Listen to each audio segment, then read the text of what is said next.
Hai, apa kabar sahabat Kridasiat di seluruh Indonesia? Kembali bersama saya Karyanto dari Kridasiat Channel. Pada kesempatan kali ini saya membawa kabar gembira. Kabar apakah itu? Terutama bagi rekan-rekan anggota Persatuan Ahli Farmasi Indonesia. Kementerian Kesehatan Republik Indonesia, Direktorat Jenderal Tenaga Kesehatan melalui Sekretaris Konsil Tenaga Kesehatan Indonesia, Dr. Gigi Diono Susilo, memimpin pertemuan rekonsiliasi dan validasi data STR di Bogor pada hari Senin 5 Desember 2022. Salah satu pokok bahasan yang sangat penting adalah pengalian STR TTK oleh Konsil Kefarmasian. Untuk itu, Ketua Konsil Kefarmasian Indonesia, Dr. Priyanto, menyampaikan prosesnya bagaimana, tahapannya bagaimana dalam rangka menuju elektronik STR TTK. Pada kesempatan itu, Dr. Priyanto memaparkan makalah tentang pengalian STR TTK. Kemudian, sebagai mitra kerja dalam hal untuk mendukung proses program STR TTK ini berjalan lancar dan tentunya memudahkan bagi seluruh anggota Persatuan Ahli Farmasi Indonesia, Ketua Umum Pengurus Pusat PAFI Budi Janu Purwanto juga menyampaikan paparannya terutama tentang bagaimana kendalanya, bagaimana rekomendasinya sehingga program STR TTK ini dapat berjalan dengan lancar. Terus simak channel Kridasiat Gerakan Ayo Siat Indonesia. Jangan lupa like, share, komen, dan subscribe.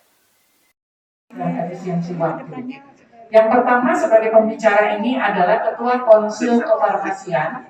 Saya panggilkan Dr. Apoteker Priyanto M. Dionet ya untuk tampil ke depan yang akan memaparkan terkait dengan pengalian STR TTK oleh Konsil Kefarmasian. Dan yang kedua yang saya hormati Ketua Umum Persatuan Ahli Farmasi Indonesia yang akan memaparkan juga terkait permasalahan-permasalahan atau kendala yang dihadapi pada saat STR TTK ini dilakukan oleh Dinas Kesehatan Provinsi. Saya panggilkan Bapak Budi Janu Purwanto, Sarjana Hukum, Magister Hukum untuk tampil ke depan. Ya, kita berikan aplaus untuk kedua pembicara pada pagi hari ini, Bapak Ibu. Ya. Untuk yang pertama, Pak Priyanto, saya rasa saya tidak perlu lagi membacakan biodatanya. Saya persilakan saja Pak Priyanto ini untuk menyampaikan paparan terkait pengalihan STR TTK oleh Konsil Kefarmasian. Dipersilakan Pak. Berikut ini paparan Ketua Konsil Kefarmasian Indonesia, Dr. Priyanto, berjudul Rencana Registrasi TTK oleh Konsil Kefarmasian mulai tahun 2023.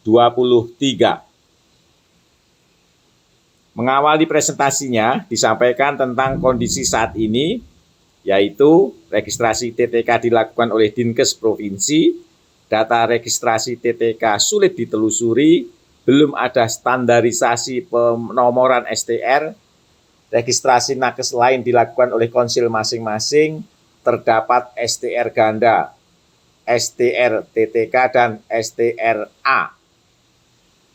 Kemudian beliau paparkan juga alasan registrasi TTK oleh Dinas Kesehatan Provinsi mengacu pada PP 51 tahun 2009 tentang pekerjaan kefarmasian. Kemudian juga mengacu pada Peraturan Menteri Kesehatan Nomor 889 tahun 2011 tentang registrasi, di mana disebutkan pada pasal 14 untuk memperoleh STR-TTK, tenaga teknis kefarmasian harus mengajukan permohonan kepada Kepala Dinas Kesehatan Provinsi dengan menggunakan contoh sebagaimana tercantum dalam formulir 4 terlampir. Adapun dasar hukum dan pertimbangan registrasi TTK akan dilakukan oleh Konsil Kefarmasian adalah sebagai berikut. Undang-Undang Nomor 36 Tahun 2014 tentang Tenaga Kesehatan, Permenkes 83 Tahun 2019 tentang Registrasi Tenaga Kesehatan, Permenkes 12 Tahun 2022 tentang Pelaksanaan Fungsi dan Wewenang KTKI, kemudian penyeragaman penomoran STR-TTK, mencegah satu orang mempunyai 2 STR, registrasi semua nakes secara nasional. Demikian paparan lebih lanjut tentang Undang-Undang Nomor 36 Tahun 2014, khususnya pasal 37, salah satu tugas konsil masing-masing nakes melakukan registrasi tenaga kesehatan. Kemudian pasal 44, setiap tenaga kesehatan yang menjalankan praktik wajib memiliki STR.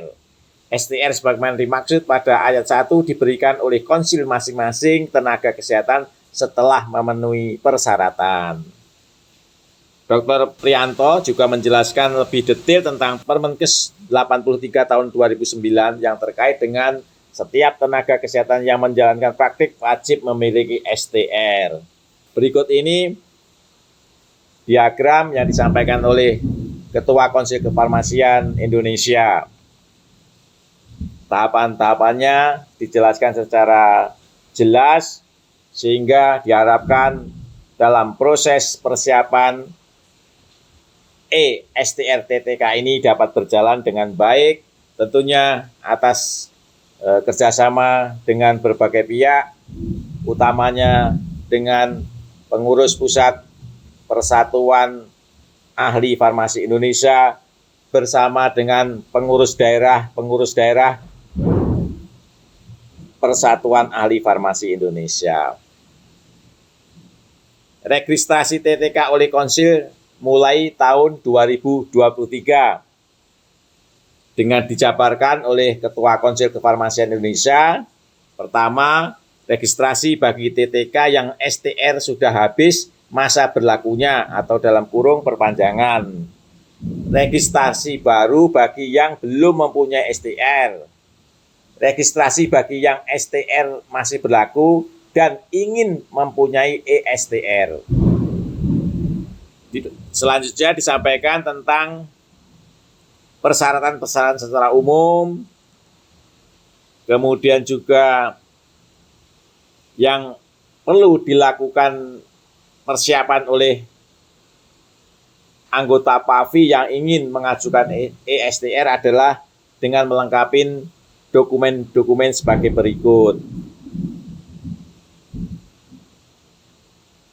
Nah, berikut ini gambaran dari tahapan ESTR, yaitu persiapan fitur aplikasi ESTR diharapkan berlangsung pada Januari minggu pertama hingga kedua tahun 2023, kemudian uji coba aplikasi Januari minggu 2 sampai ketiga tahun 2023, edaran konsil awal Februari tahun 2023, pelaksanaan registrasi TTK oleh konsil awal Maret tahun 2023. Demikian paparan dari Ketua Konsil Kefarmasian Indonesia. Ketua Umum Pengurus Pusat Persatuan Ahli Farmasi Indonesia, Budi Janu Purwanto, Sarjana Hukum, Magister Hukum, dalam paparannya berjudul Kendala TTK terkait penerbitan STR TTK di Dinkes Provinsi. Pada kesempatan ini, beliau memberikan paparan yang lebih detail tentang kendala STR TTK pada saat ini. Ada 6 kendala yang disampaikan oleh Ketua Umum Pengurus Pusat Persatuan Ahli Farmasi Indonesia yaitu pertama, basis data STR-TTK yang diterbitkan oleh Kadinkes Provinsi untuk dan atas nama Menteri Kesehatan tidak terdokumentasi dengan baik di Dinas Kesehatan Provinsi maupun di Ditjen Bina Kefarmasian dan Alat Kesehatan yang sekarang menjadi Dirjen Kefarmasian dan Alat Kesehatan. Kendala kedua, STR-TTK juga dapat diterbitkan oleh Unit Manajemen Satu Pintu Perizinan Pemerintah Daerah atau PTSP karena dianggap sebagai bagian dari perizinan. Kendala ketiga, STR-TTK bersifat dan berlaku secara nasional, namun format STR-TTK yang diterbitkan tidak seragam, termasuk tidak adanya penyesuaian dasar hukum yang digunakan karena adanya perubahan peraturan perundang-undangan. Kendala berikutnya yaitu berpotensi adanya STR-TTK ganda. Kemudian, belum semua dinas kesehatan provinsi memiliki sistem elektronik dalam penerbitan STR-TTK. Kendala terakhir yaitu menyulitkan TTK dalam proses pendaftaran kegiatan yang bersifat nasional yang mempersyaratkan adanya verifikasi keabsahan STR-TTK antara lain pendaftaran CPNS, program Nusantara Sehat. Atas kendala-kendala tersebut di atas, maka Persatuan Ahli Farmasi Indonesia menyampaikan rekomendasi sebagai berikut. Yang pertama, Ditjen Tenaga Kesehatan, CQ, KT, KI, CQ, Konsil Kefarmasian dapat mempertimbangkan untuk membuat surat kepada Kepala Dinas Kesehatan Provinsi seluruh Indonesia untuk melaporkan data STR-TTK yang telah diterbitkan berdasarkan ketentuan pasal 14 ayat 3 Permenkes nomor 889 tentang registrasi, izin praktek, dan izin kerja tenaga kefarmasian. Rekomendasi kedua, dalam hal Kepala Dinas Kesehatan Provinsi memberikan data STR-TTK sebagaimana dimaksud pada angka 1, data dimaksud akan memudahkan bagi Konsil Kefarmasian dalam memproses perpanjangan STR-TTK yang diajukan oleh anggota PAVI yang diterbitkan oleh Konsil Kefarmasian sesuai Permenkes nomor 83 tahun 2019 tentang registrasi tenaga kesehatan. Sekretaris Konsil Tenaga Kesehatan Indonesia, Dr. Gigi Diono Susilo MPH, pada saat penutupan menyampaikan hasil-hasil diskusi antara lain sebagai berikut. Yang pertama, tentang STR-TTK. Timeline launching STR-TTK pada bulan Maret 2023. Sebelum surat edaran diterbitkan, Dinkes Provinsi masih menjalankan tugas untuk menerbitkan STR-TTK.